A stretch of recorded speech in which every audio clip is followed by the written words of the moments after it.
Turtle Island, known presently as Canada, was a vast area of land consisting of many nations and distinct groups of Indigenous people.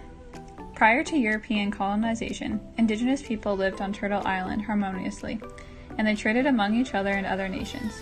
Indigenous people were concerned with basic needs such as hunting, food, tobacco, and simple things. Life for Indigenous people on Turtle Island changed drastically when the European colonizers invaded the Americas. Shortly after contact, the land that makes up Ontario was claimed for France, and soon after, Quebec. This land is known as Upper Canada. European colonizers began making deals known as treaties with Indigenous people in the area before the nation was even officially formed. Treaties were made within and among many nations, and some traded items such as tools and gifts intended to improve the Indigenous people's quality of life in exchange for land. In 1867, Canada officially formed a nation, and this stolen land was one of the many assaults that the Canadian government imposed against Indigenous peoples in Canada after becoming a nation. The harm that the Canadian government imposed against Indigenous people through treaties and other legislation was further made clear to us through our Homeland and Treaties paper.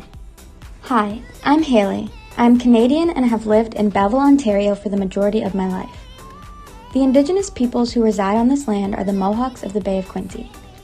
The treaties that pertain to this area are Crawford's Purchase and Treaty 3.5 or the Simcoe Deed.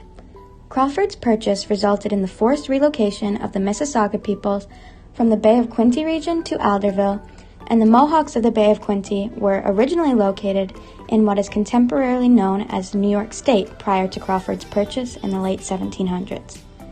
The Simcoe Deed also stole a huge amount of land from the Mohawks of the Bay of Quinte in 1793, and Loyalists continued to settle on the land, which resulted in continuous land loss for the Mohawk people. Writing my Homelands paper provided me with knowledge about the Mohawks of the Bay of Quinte and the harm that the colonial governments inflicted against them in the past and continue to do so in 2019. I now have a better understanding about the Mohawk people's culture, history, and their contemporary presence in my community, which I had never been educated about in my 15 years of living in Belleville.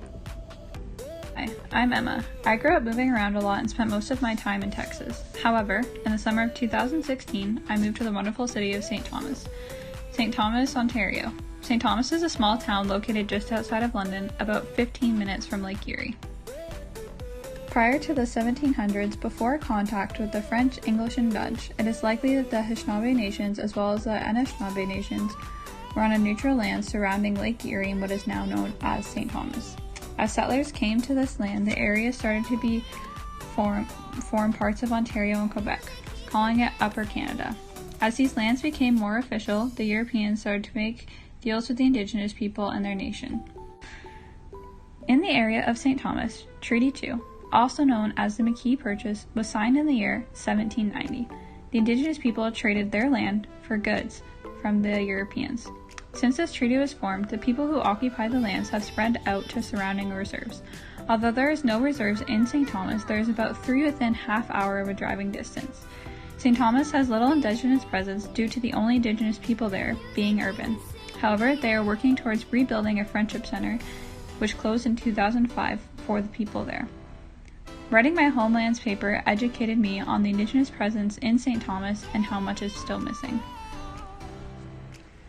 After completing our Homeland papers, we now realize that accurate education about Indigenous people can make a huge difference. Moving forward individually as Haley, I will educate my family and peers living in Belleville about the Mohawks of the Bay of Quinte in hopes of ending harmful stereotypes and to teach those who have no knowledge about the Mohawks of the Bay of Quinte about their presence in our community.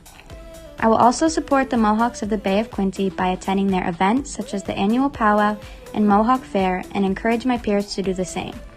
This will contribute to the support my community has for the Mohawks of the Bay of Quinte and help reinforce the need for positive change to the Canadian government for issues such as clean water. So, where do the Indigenous people fit into all of this?